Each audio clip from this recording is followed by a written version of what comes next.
मोठी वाटत असेल आणि वेळेच्या मर्यादेची 7 मिनिटात राजयोग कसा सांगावा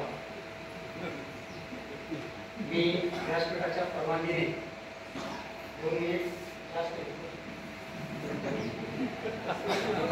म्हणजे माझा इतरावर अन्याय होणार नाही परंतु माझ्यावर काल अन्याय झाला त्याचा थोडासा प्रेमाने अवघडता येतो.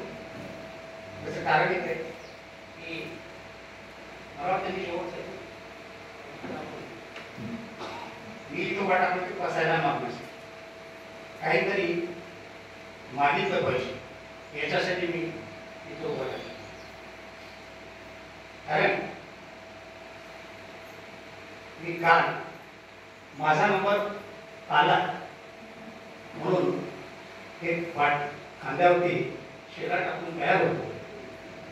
परंतु मला पत्की सरांनी हळूच सांगितलं की सर आपण उद्या घेऊयात.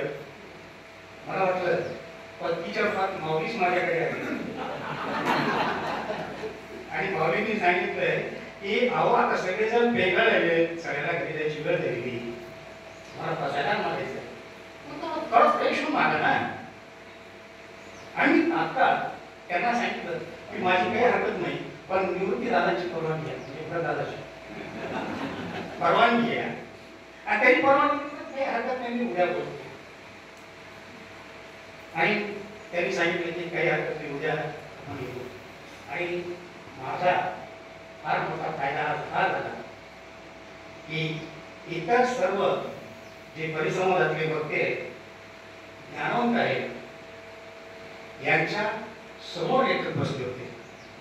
आज माझ्या पाठीशी